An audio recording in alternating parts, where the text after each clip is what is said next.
The Finest Story in the World by Rudyard Kipling. Oh, ever the knightly years were gone, with the old world to the grave, I was a king in Babylon, and you were a Christian slave. W. E. Henley. His name was Charlie Mears.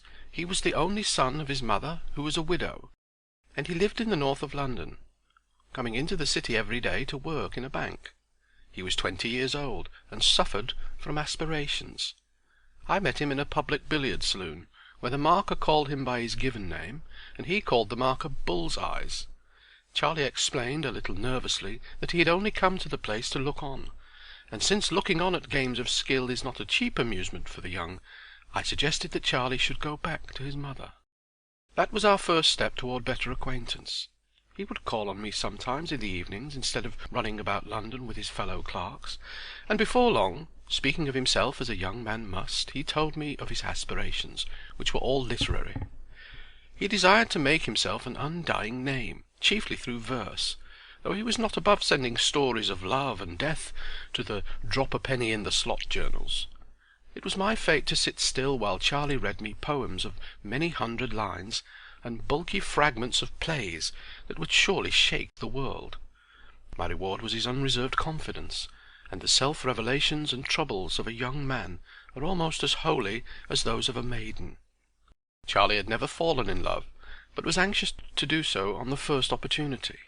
He believed in all things good and all things honourable, but at the same time was curiously careful to let me see that he knew his way about the world, as befitted a bank clerk on 25 shillings a week.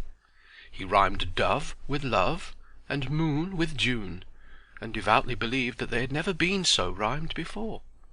The long lame gaps in his plays he filled up with hasty words of apology and description, and swept on, seeing all that he intended to do so clearly that he esteemed it already done, and turned to me for applause.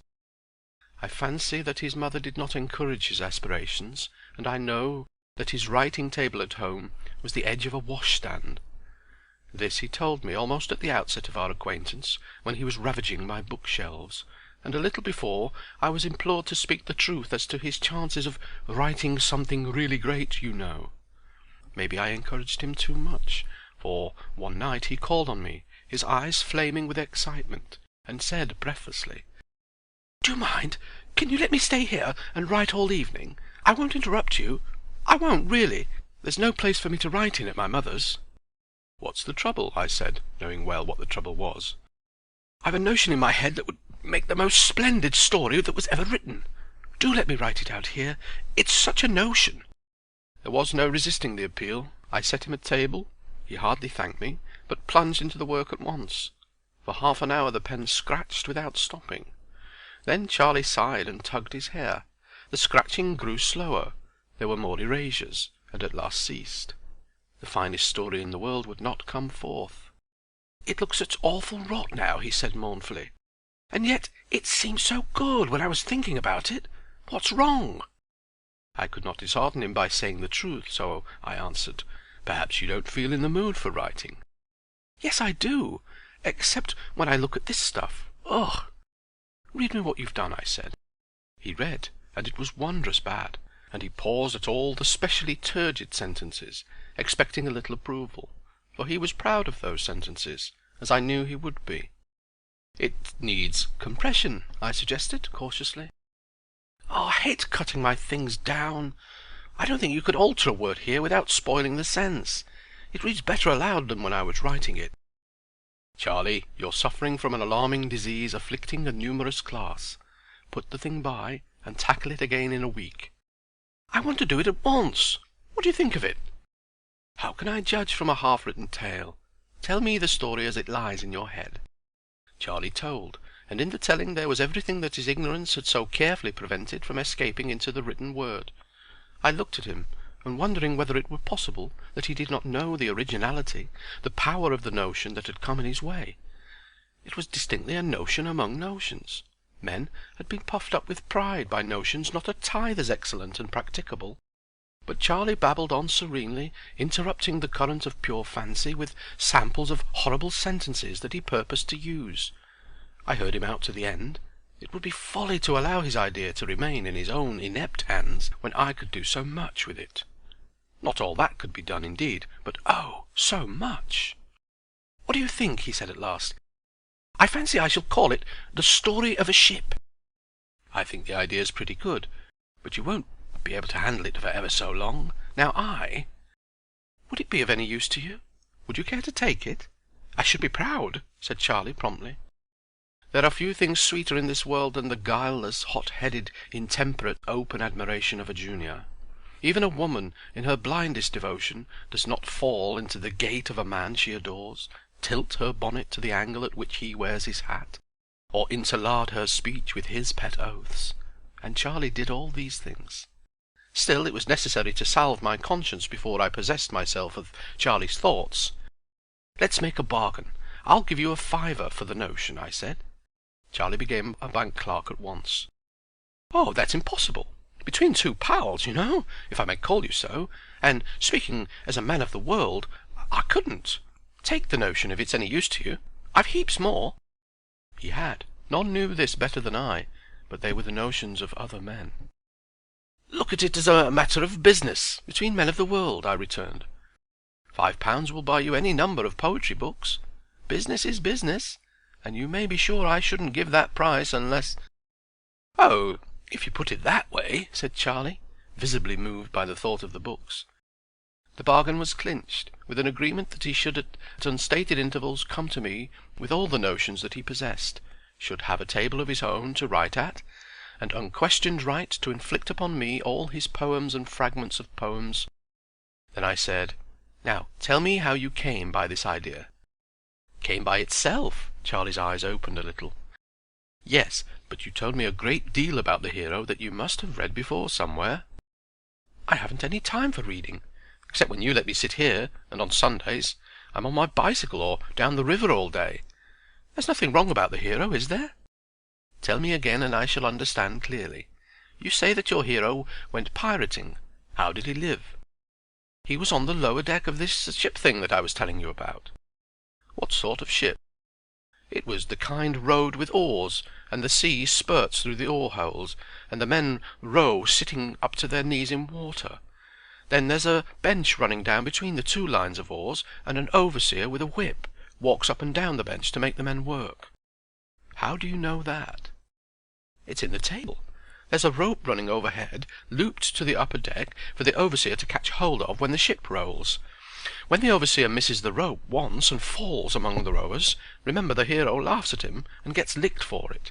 He's chained to his oar, of course, the hero." "How is he chained?"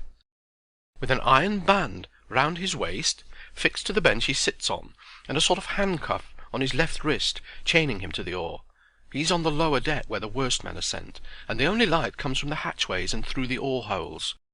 Can't you imagine the sunlight just squeezing through between the handle and the hole, and wobbling about as the ship moves?" "I can, but I can't imagine your imagining it." "How could it be any other way? Now you listen to me. The long oars on the upper deck are managed by 4 men to each bench, the lower ones by 3, and the lowest of all by 2. Remember, it's quite dark on the lowest deck, and all the men there go mad. When a man dies at his oar on that deck, he isn't thrown overboard, but cut up in his chains and stuffed through the oar-hole in little pieces." "Why?" I demanded, amazed, not so much at the information as the tone of command in which it was flung out. "To save trouble and to frighten the others. It needs 2 overseers to drag a man's body up to the top deck, and if the men at the lower deck oars were left alone, of course they'd stop rowing and try to pull up the benches by all standing up together in their chains." "You've a most provident imagination. Where have you been reading about galleys and galley slaves?" "Nowhere that I remember. I row a little when I get the chance, but perhaps, if you say so, I may have read something." He went away shortly afterward to deal with booksellers, and I wondered how a bank clerk aged 20 could put into my hands with a profligate abundance of detail, all given with absolute assurance, the story of extravagant and bloodthirsty adventure, riot, piracy, and death in unnamed seas. He'd led his hero a desperate dance through revolt against the overseas to command a ship of his own, and ultimate establishment of a kingdom on an island somewhere in the sea, you know. And, delighted with my paltry £5, had gone out to buy the notions of other men, that these might teach him how to write. I had the consolation of knowing that this notion was mine by right of purchase, and I thought that I could make something of it. When next he came to me he was drunk, royally drunk on many poets, for the first time revealed to him. His pupils were dilated, his words tumbled over each other, and he wrapped himself in quotations. Most of all, he was drunk with Longfellow. "Isn't it splendid? Isn't it superb?" he cried, after hasty greetings. "Listen to this. Wouldst thou, so the helmsman answered, know the secret of the sea? Only those who brave its dangers comprehend its mystery. By gum! Only those who brave its dangers comprehend its mystery," he repeated 20 times, walking up and down the room and forgetting me. "But I can understand it too," he said to himself. "I don't know how to thank you for that £5. And this, listen. I remember the black wharves and the ships, and the sea tides tossing free, and the Spanish sailors with bearded lips, and the beauty and mystery of the ships, and the magic of the sea. I haven't braved any dangers, but I feel as if I knew all about it." "You certainly seem to have a grip of the sea. Have you ever seen it?" "When I was a little chap I went to Brighton once. We used to live in Coventry, though, before we came to London. I never saw it." "When descends on the Atlantic the gigantic storm wind of the equinox." He shook me by the shoulder to make me understand the passion that was shaking himself. "When that storm comes," he continued, "I think that all the oars in the ship that I was talking about get broken, and the rowers have their chests smashed in by the bucking oar-heads. By the way, have you done anything with that notion of mine yet?" "No, I was waiting to hear more of it from you. Tell me how in the world you're so certain about the fittings of the ship. You know nothing of ships." "I don't know. It's as real as anything to me until I try to write it down. I was thinking about it only last night in bed, after you'd loaned me Treasure Island, and I made up a whole lot of new things to go into the story." "What sort of things?" "About the food the men ate, rotten figs and black beans and wine in a skin bag passed from bench to bench." "Was the ship built so long ago as that?" "As what? I don't know whether it was long ago or not. It's only a notion.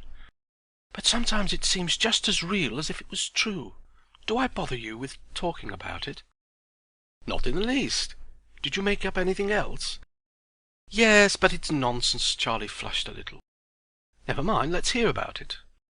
"Well, I was thinking over the story, and after a while I got out of bed and wrote down on a piece of paper the sort of stuff the men might be supposed to scratch on their oars with the edges of their handcuffs.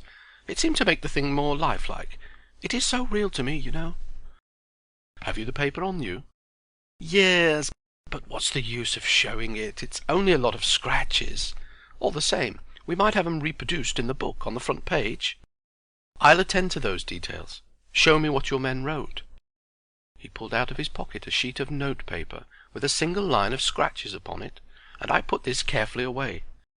"What is it supposed to mean in English?" I said. "Oh, I don't know. Perhaps it means 'I'm beastly tired.' It's great nonsense," he repeated. "But all those men in the ship seem as real people to me. Do something to the notion soon. I should like to see it written and printed." "But all you've told me would make a long book." "Make it, then. You've only to sit down and write it out." "Give me a little time. Have you any more notions?" "Not just now. I'm reading all the books I've bought. They're splendid." When he left I looked at the sheet of notepaper with the inscription upon it. Then I took my head tenderly between both hands, to make certain that it was not coming off or turning round. But there seemed to be no interval between quitting my rooms and finding myself arguing with a policeman outside a door marked "Private" in a corridor of the British Museum. All I demanded, as politely as possible, was the Greek antiquity man. The policeman knew nothing except the rules of the museum, and it became necessary to forage through all the houses and offices inside the gates, an elderly gentleman called away from his lunch put an end to my search by holding the notepaper between finger and thumb and sniffing at it scornfully. "What does this mean, said he. "So far as I can ascertain, it is an attempt to write extremely corrupt Greek on the part," here he glared at me with intention, "of an extremely illiterate person." He read slowly from the paper. "Pollock, Erckman, Tauchnitz, Henniker. 4 names familiar to me." "Can you tell me what the corruption is supposed to mean? The gist of the thing?" I asked. "I have been, many times, overcome with weariness in this particular employment. That is the meaning." He returned me the paper, and I fled without a word of thanks, explanation, or apology. I might have been excused for forgetting much. To me, of all men, had been given the chance to write the most marvellous tale in the world, nothing less than the story of a Greek galley slave as told by himself. Small wonder that his dreaming had seemed real to Charlie. The fates that are so careful to shut the doors of each successive life behind us had, in this case, been neglectful. And Charlie was looking, though that he did not know, where never man had been permitted to look with full knowledge since time began.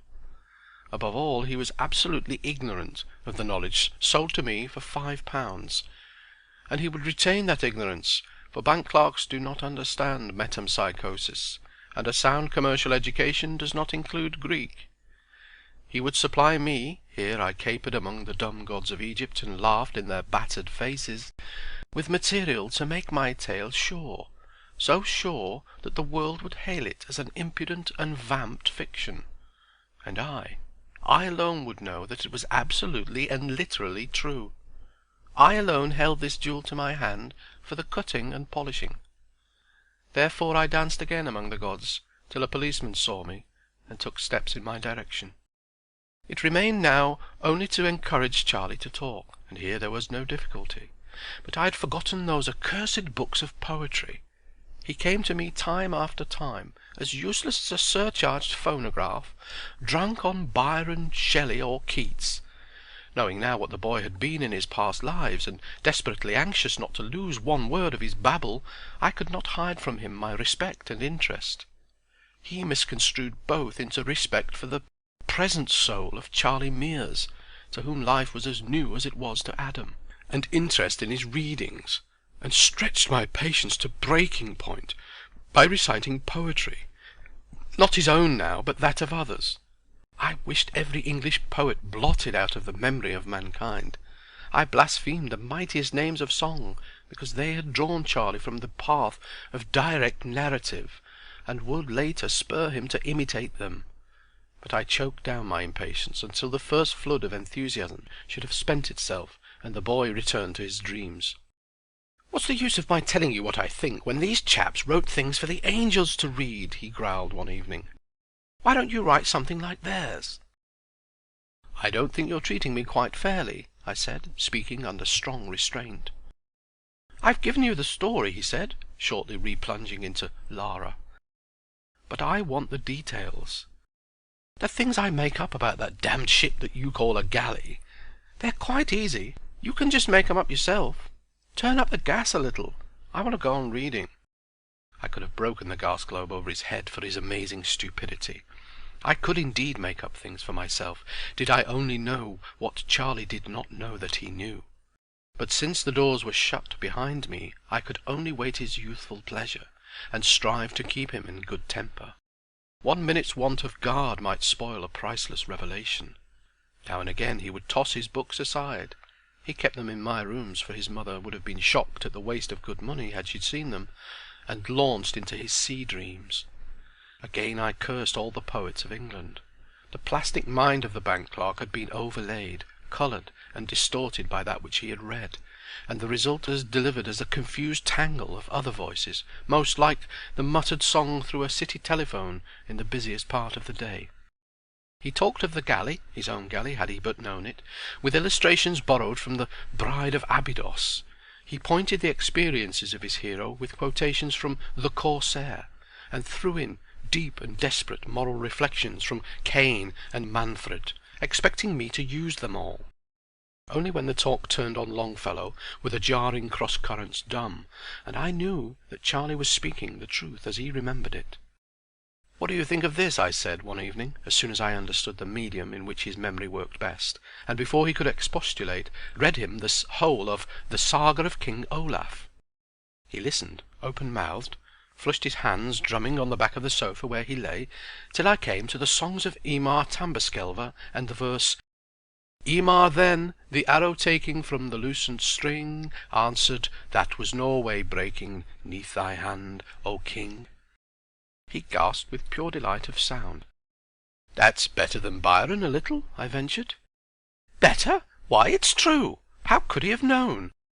I went back and repeated. "What was that?" said Olaf, standing on the quarter-deck. "Something heard I like the stranding of a shattered wreck." How could he have known how the ships crash and the oars rip out and go zip all along the line? Why, only the other night. But go back, please, and read the Skerry of Shrieks again. No, I'm tired. Let's talk. What happened the other night? I had an awful nightmare about that galley of ours. I dreamed I was drowned in a fight. You see, we ran alongside another ship in harbour. The water was dead still, except where our oars whipped it up. You know where I always sit in the galley? He spoke haltingly at first, under a fine English fear of being laughed at.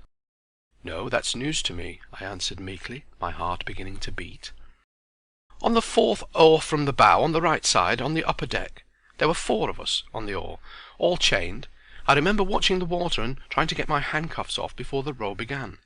Then we closed up on the other ship, and all their fighting men jumped over our bulwarks, and the bench broke, and I was pinned down with the 3 other fellows on top of me, and the big oar jammed across our backs." "Well?" Charlie's eyes were alive and alight. He was looking at the wall behind my chair. "I don't know how we fought. The men were trampling all over my back, and I lay low. Then our rowers on the left side, tied to their oars, you know, began to yell and back water.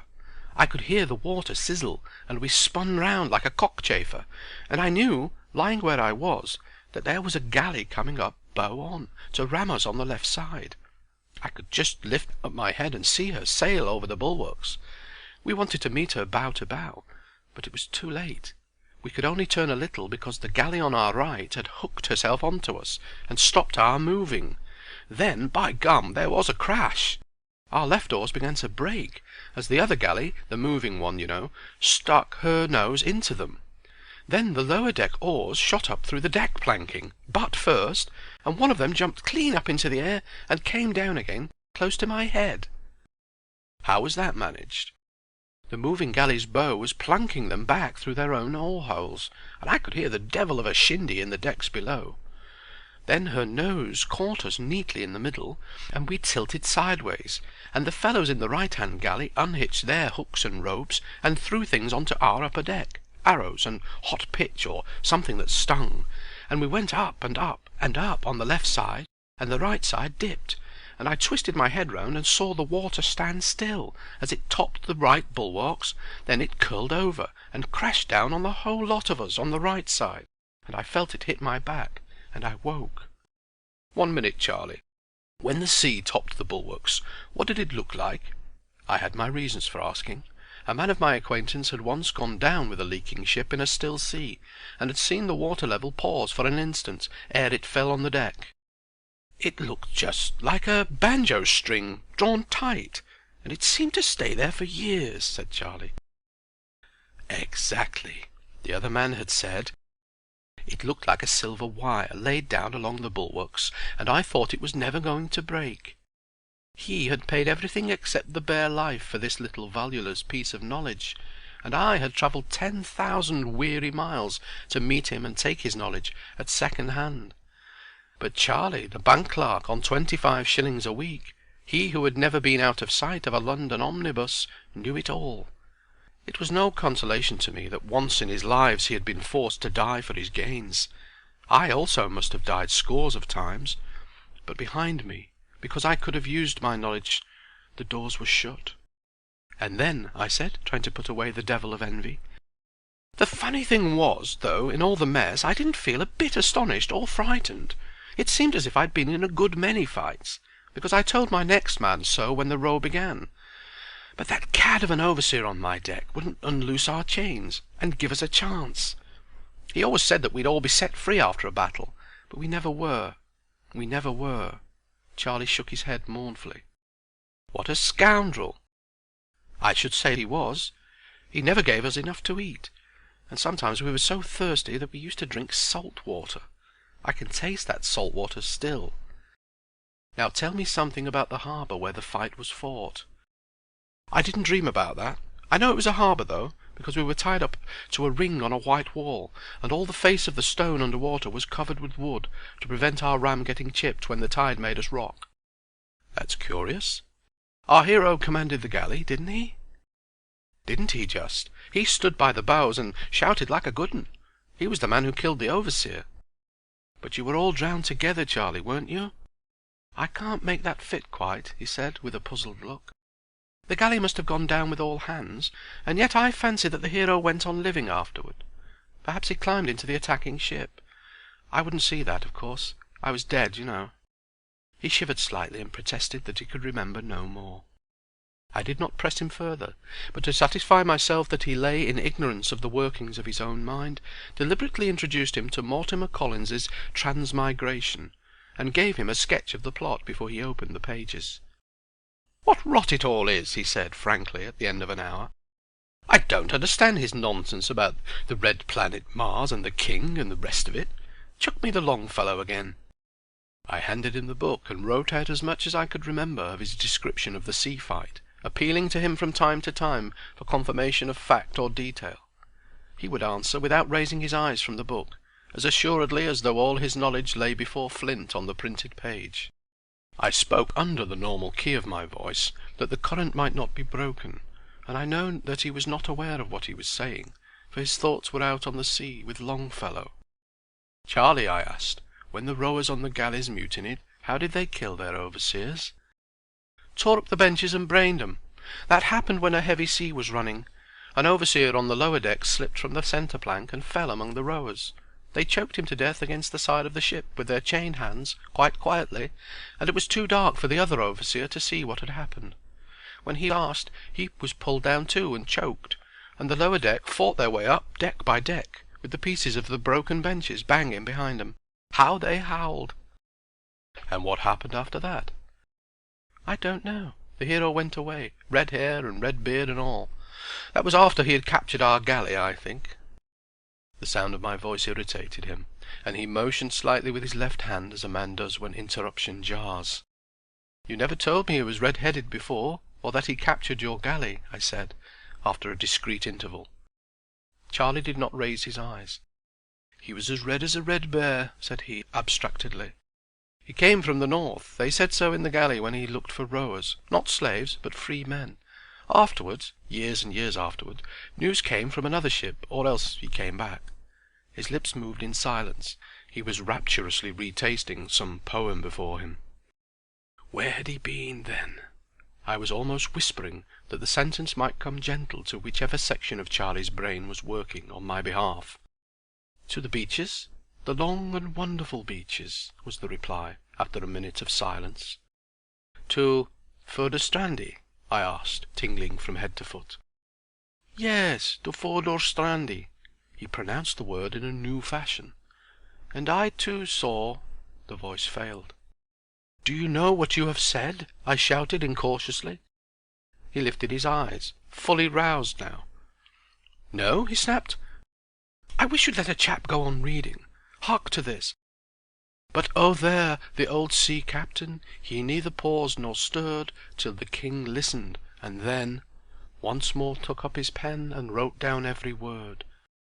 And to the king of the Saxons, in witness of the truth, raising his noble head, he stretched his brown hand and said, Behold this walrus tooth. By Jove, what chaps these must have been to go sailing all over the shop, never knowing where they'd fetch to land. Ha! Charlie, I pleaded, if you'd only be sensible for a minute or two, I'll make our hero in our tale every inch as good as Othere. Umph! Longfellow wrote that poem. I don't care about writing things any more. I want to read. He was thoroughly out of tune now, and raging over my own ill luck, I left him.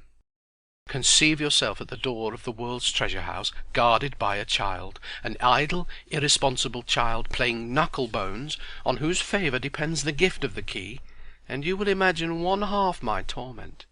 Till that evening Charlie had spoken nothing that might not lie within the experience of a Greek galley slave. But now, or there was no virtue in books, he had talked of some desperate adventure of the Vikings, of Thorfinn Karlsefne's sailing to Wineland, which is America, in the 9th or 10th century. The battle in the harbour he had seen, and his own death he had described. But this was a much more startling plunge into the past. Was it possible that he had skipped half a dozen lives, and was then dimly remembering some episode of 1,000 years later?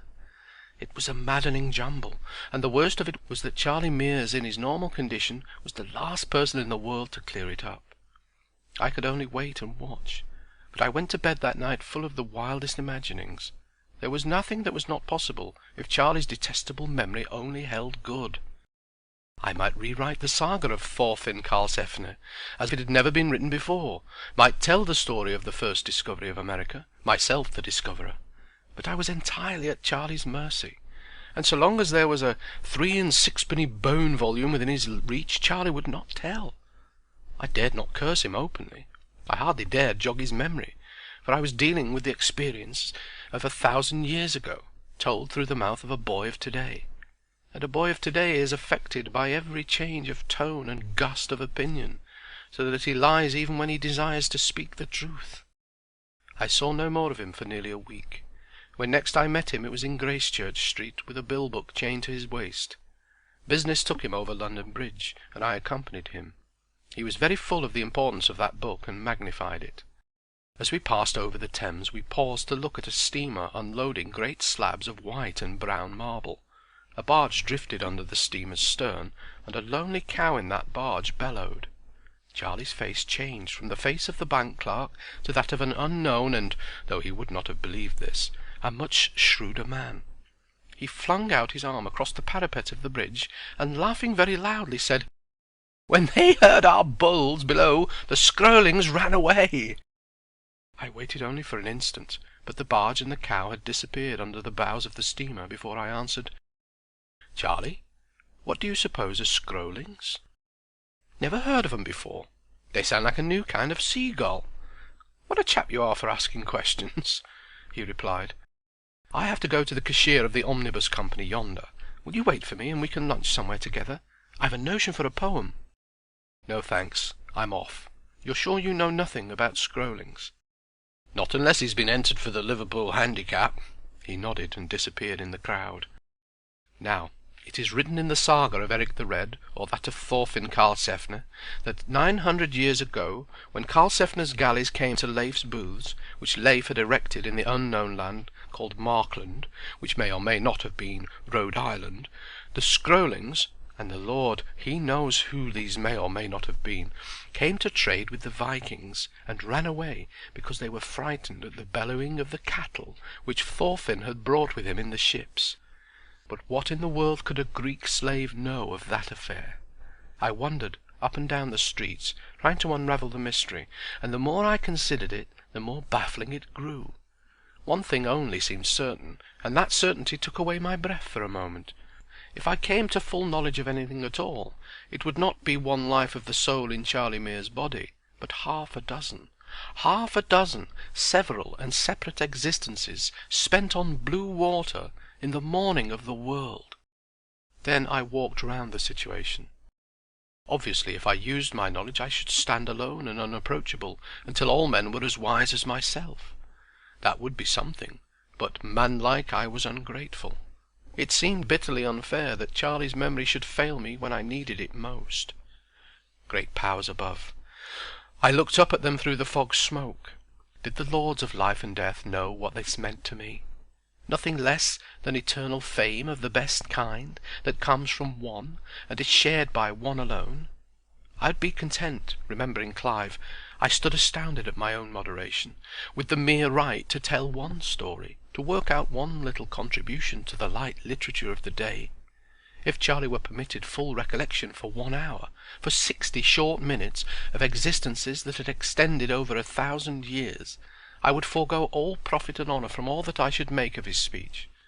I would take no share in the commotion that would follow through the particular corner of the earth that calls itself the world. The thing should be put forth anonymously. Nay, I would make other men believe that they had written it. They would hire bull-hided self-advertising Englishmen to bellow it abroad. Preachers would found a fresh conduct of life upon it, swearing that it was new, and that they had lifted the fear of death from all mankind. Every Orientalist in Europe would patronize it discursively with Sanskrit and Pali texts. Terrible women would invent unclean variants of the men's belief for the elevation of their sisters. Churches and religions would war over it. Between the hailing and restarting of an omnibus, I foresaw the scuffles that would rise among half a dozen denominations, all professing the doctrine of the true metempsychosis as applied to the world and the new era. And saw, too, the respectable English newspapers shying like frightened kine over the beautiful simplicity of the tale. The mind leaped forward 100, 200, 1,000 years. I saw with sorrow that men would mutilate and garble the story, that rival creeds would turn it upside down, till, at last, the Western world, which clings to the dread of death more closely than the hope of life, would set it aside as an interesting superstition, and stampede after some faith so long forgotten that it seemed altogether new. Upon this I changed the terms of the bargain that I would make with the lords of life and death. Only let me know, let me write, the story with sure knowledge that I wrote the truth, and I would burn the manuscript as a solemn sacrifice. 5 minutes after the last line was written, I would destroy it all. But I must be allowed to write it with absolute certainty. There was no answer. The flaming colours of an aquarium poster caught my eye, and I wondered whether it would be wise or prudent to lure Charlie into the hands of a professional mesmerist, and whether, if he were under his power, he would speak of his past lives. If he did, and if people believed him, but Charlie would be frightened and flustered, or made conceited by the interviews. In either case he would begin to lie, through fear or vanity. He was safest in my own hands. "They are very funny fools, your English," said a voice at my elbow, and turning round I recognized a casual acquaintance, a young Bengali law student called Grish Chunder, whose father had sent him to England to become civilized. The old man was a retired native official, and on an income of £5 a month contrived to allow his son £200 a year, and the run of his teeth in a city where he could pretend to be the cadet of a royal house, and tell stories of the brutal Indian bureaucrats who ground the faces of the poor. Grish Chunder was a young, fat, full-bodied Bengali, dressed with scrupulous care in frock coat, tall hat, light trousers, and tan gloves. But I had known him in the days when the brutal Indian government paid for his university education, and he contributed cheap sedition to Sachi Durpan, and intrigued with the wives of his schoolmates. "That is very funny and very foolish," he said, nodding at the poster.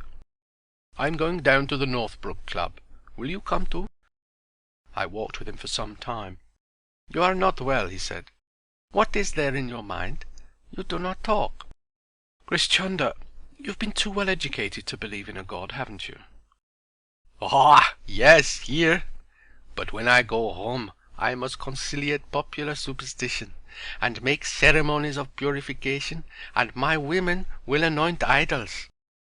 "And bang up Tulsi, and feast the Purohit, and take you back into caste again, and make a good Kutri of you again, you advanced social free-thinker.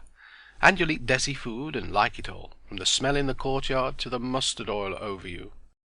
"I shall very much like it," said Grish Chunder unguardedly. "Once a Hindu, always a Hindu. But I like to know what the English think they know." "I'll tell you something that one Englishman knows. It's an old tale to you." I began to tell the story of Charlie in English, but Grish Chunder put a question in the vernacular, and the history went forward naturally in the tongue best suited for its telling. After all, it could never have been told in English. Grish Chunder heard me, nodding from time to time, and then came up to my rooms, where I finished the tale. "Beshak," he said philosophically. "Lekin dawaza banhai." "Without doubt, but the door is shut." "I have heard of this remembering of previous existences among my people. It is of course an old tale with us, but to happen to an Englishman! A cow-fed malech? An outcast? By Jove, that is most peculiar. Outcast yourself, Grish Chunder. You eat cow beef every day. Let's think the thing over. The boy remembers his incarnations. Does he know that? Said Grish Chunder quietly, swinging his legs as he sat at my table. He was speaking in English now. He does not know anything. Would I speak to you if he did? Go on. There is no going on at all. If you tell that to your friends, they will say you are mad, and put it in the papers. Suppose, now, you prosecute for libel. Let's leave that out of the question entirely. Is there any chance of his being made to speak? There is a chance. Oh, yes. But if he spoke, it would mean that all this world would end now. Instanto. Fall down on your head. These things are not allowed, you know. As I said, the door is shut. Not a ghost of a chance. How can there be? You are a Christian, and it is forbidden to eat in your books of the tree of life, or else you would never die. How shall you all fear death, if you all know what your friend does not know that he knows? I am afraid to be kicked, but I am not afraid to die, because I know what I know. You are not afraid to be kicked, but you are afraid to die. If you were not, by God! You English would be all over the shop in an hour, upsetting the balances of power and making commotions. It would not be good. But no fear, he will remember a little and a little less, and he will call it dreams. Then he will forget altogether. When I passed my first arts examination in Calcutta, that was all in the cram book on Wordsworth. Trailing clouds of glory, you know. This seems to be an exception to the rule. There are no exceptions to rules. Some are not so hard-looking as others, but they are all the same when you touch. If this friend of yours said so-and-so and so-and-so, indicating that he remembered all his lost lives, or one piece of a lost life, he would not be in the bank another hour. He would be what you call sack, because he was mad, and they would send him to an asylum for lunatics. You can see that, my friend.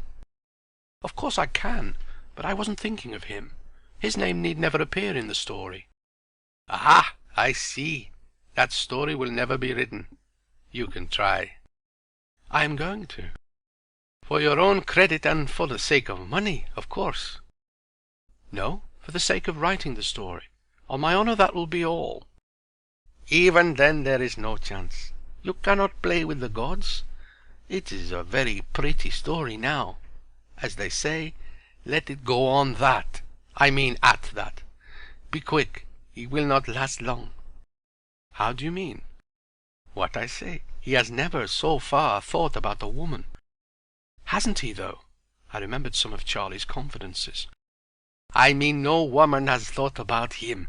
When that comes, Boshogya, all up, I know. There are millions of women here. Housemaids, for instance. I winced at the thought of my story being ruined by a housemaid, and yet nothing was more probable. Grish Chunder grinned. Yes, also pretty girls, cousins of his house and perhaps not of his house. One kiss that he gives back again and remembers will cure all this nonsense, or else. Or else what? Remember, he does not know that he knows.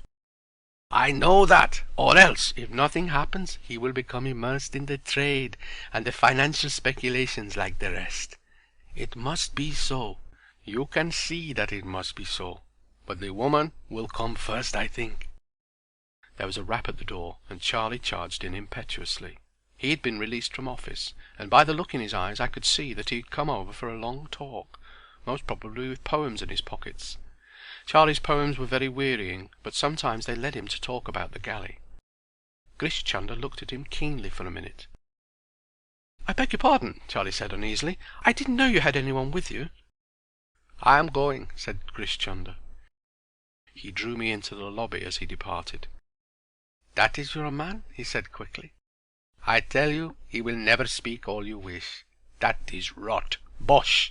But he would be most good to make to see things. Suppose now we pretend that it was only play." I had never seen Grish Chunder so excited. "And pour the ink pool into his hand, eh? What do you think? I tell you that he could see anything a man could see. Let me get the ink and the camphor. He is a seer, and he will tell us very many things." "He may be all you say, but I'm not going to trust him to your gods and devils." "It will not hurt him.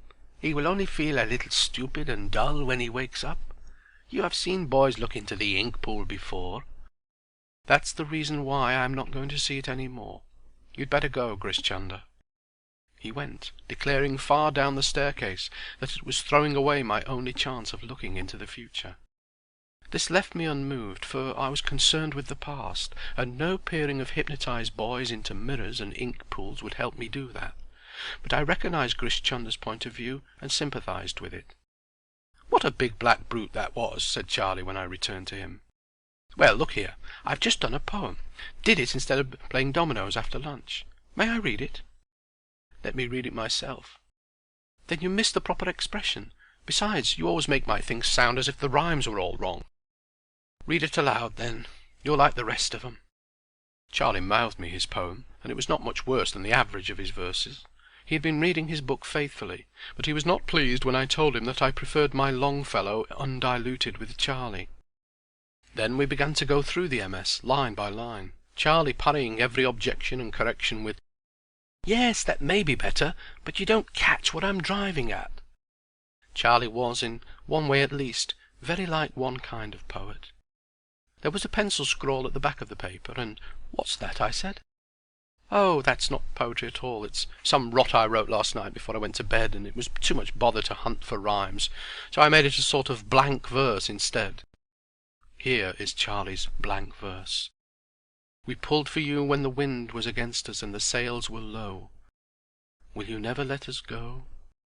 We ate bread and onions when you took towns or ran aboard quickly when you were beaten back by the foe. The captains walked up and down the deck in fair weather singing songs, but we were below. We fainted with our chins on the oars, and you did not see that we were idle, for we still swung to and fro. Will you never let us go? The salt made the oar handles like shark skin.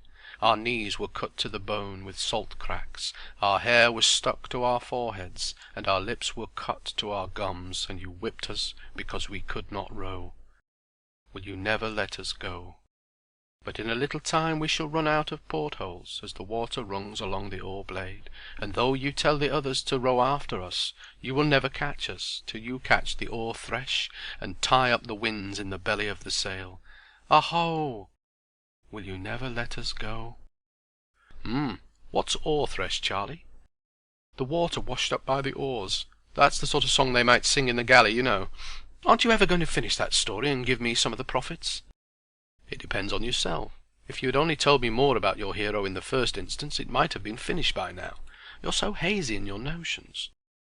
"I only want to give you the general notion of it, the knocking about from place to place and the fighting and all that. Can't you fill in the rest yourself? Make the hero save a girl on a pirate galley and marry her, or do something." "You're a really helpful collaborator. I suppose the hero went through some few adventures before he married?" "Well, then, make him a very artful card, a low sort of man, a sort of political man who went about making treaties and breaking them, a black-haired chap who hid behind the mast when the fighting began."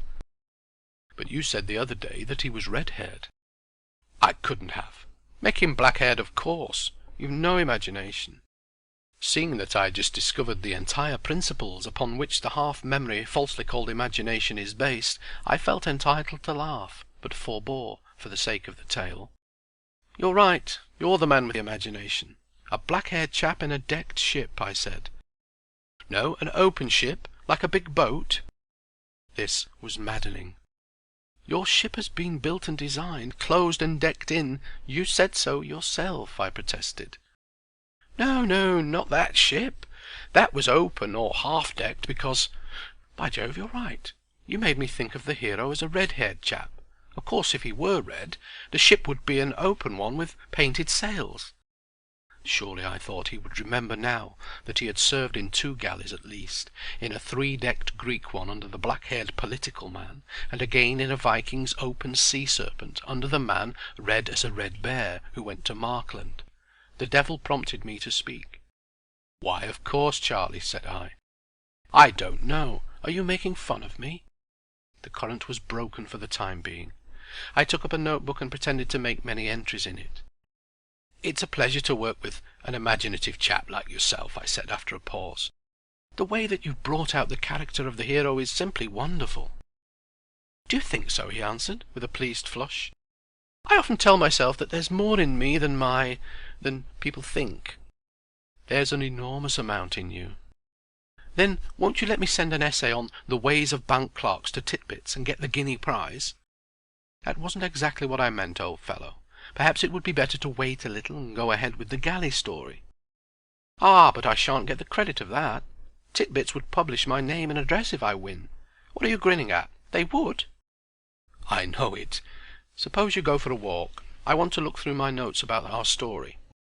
Now this reprehensible youth who left me, a little hurt and put back, might for aught he or I knew have been one of the crew of the Argo, had certainly been slave or comrade to Thorfinn Karlsefne. Therefore he was deeply interested in guinea competitions. Remembering what Grish Chunder had said, I laughed aloud. The Lords of Life and Death would never allow Charlie Mears to speak with full knowledge of his pasts, and I must even piece out what he told me with my own poor inventions, while Charlie wrote of the ways of bank clerks. I got together and placed on one file all my notes, and the net result was not cheering.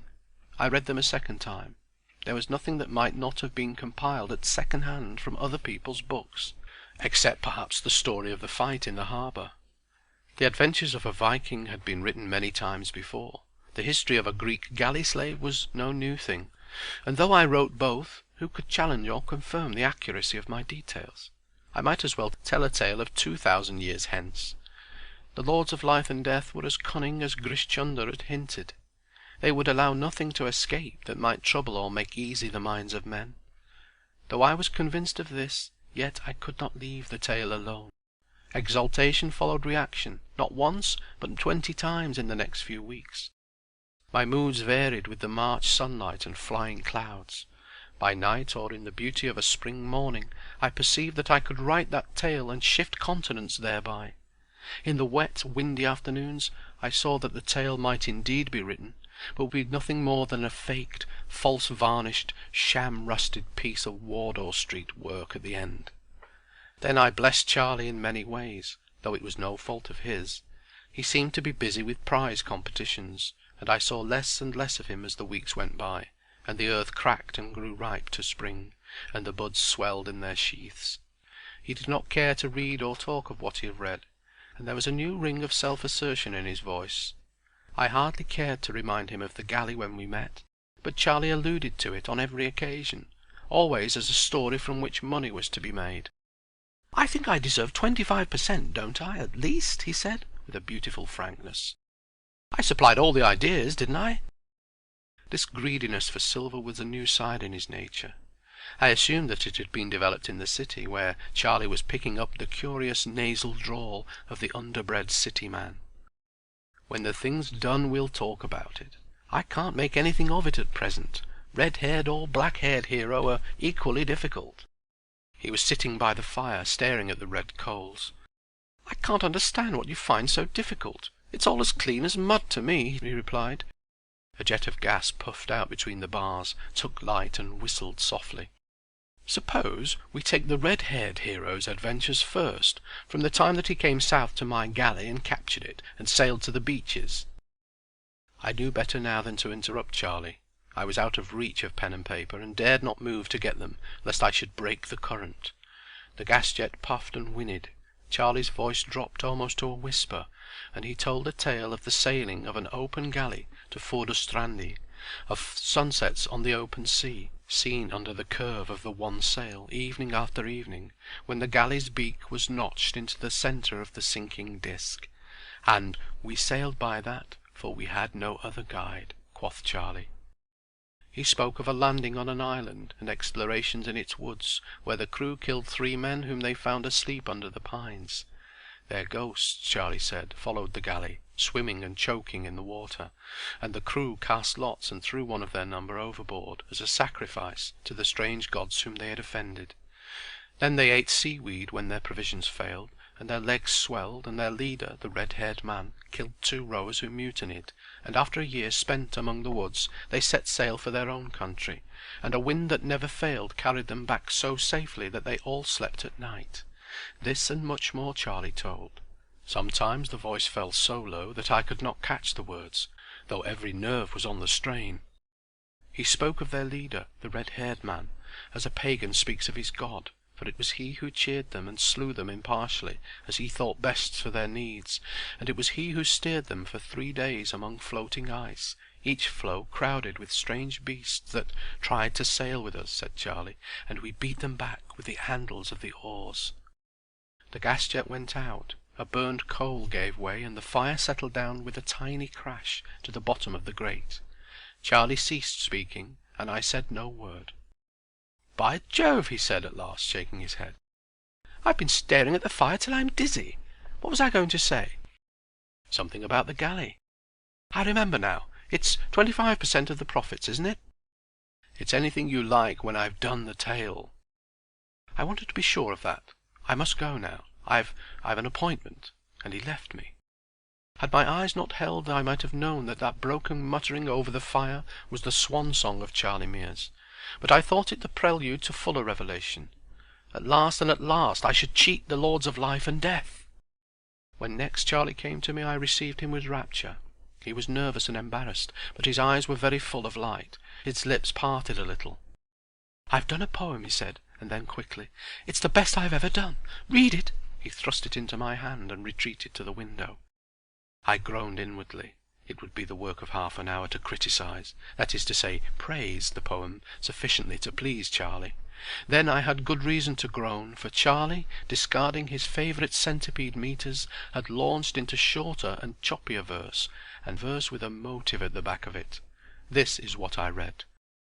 The day is most fair, the cheery wind halloos behind the hill, where bends the woods that seemeth good, and the sapling to his will. Riot, O wind, there is that in my blood that would not have thee still. She gave me herself, O earth, O sky, grey sea, she is mine alone. Let the sullen boulders hear my cry, and rejoice though they be but stone. Mine, I have won her, O good brown earth. Make merry, 'tis bard on spring. Make merry, my love is doubly worth all worship your fields can bring. Let the hind that tills you feel my mirth at the early harrowing. Yes, it's the early harrowing, past a doubt, I said, with a dread at my heart. Charlie smiled, but did not answer. Red cloud of the sunset, tell it abroad, I am victor. Greet me, O sun, dominant master and absolute lord, over the soul of one. Well, said Charlie, looking over my shoulder. I thought it far from well, and very evil indeed, when he silently laid a photograph on the paper, the photograph of a girl with a curly head and a foolish, slack mouth. Isn't it wonderful? He whispered, pink to the tips of his ears, wrapped in the rosy mystery of first love. I didn't know. I didn't think. It came like a thunderclap. Yes, it comes like a thunderclap. Are you very happy, Charlie? My God, she loves me. He sat down, repeating the last words to himself. I looked at the hairless face, the narrow shoulders already bowed by desk work, and wondered when, where, and how he had loved in his past lives. What will your mother say? I asked cheerfully. I don't care a damn what she says. At 20, the things for which one does not care a damn should properly be many, but one must not include mothers in the list. I told him this gently, and he described her, even as Adam must have described to the newly named beasts the glory and tenderness and beauty of Eve. Incidentally, I learned that she was a tobacconist's assistant with a weakness for pretty dress, and had told him 4 or 5 times already that she had never been kissed by a man before. Charlie spoke on, and on, and on, while I, separated from him by thousands of years, was considering the beginning of things. Now I understood why the lords of life and death shut the doors so carefully behind us. It is that we may not remember our first wooings. Were it not so, our world would be without inhabitants in 100 years. Now, about that galley story, I said, still more cheerfully, in a pause in the rush of the speech. Charlie looked up as though he had been hit. The galley? What galley? Good heavens, don't joke, man. This is serious. You don't know how serious it is." Grish Chunder was right. Charlie had tasted the love of woman that kills remembrance, and the finest story in the world would never be written. If you like the video, put a like, subscribe to the channel and click on the bell to not miss our new videos.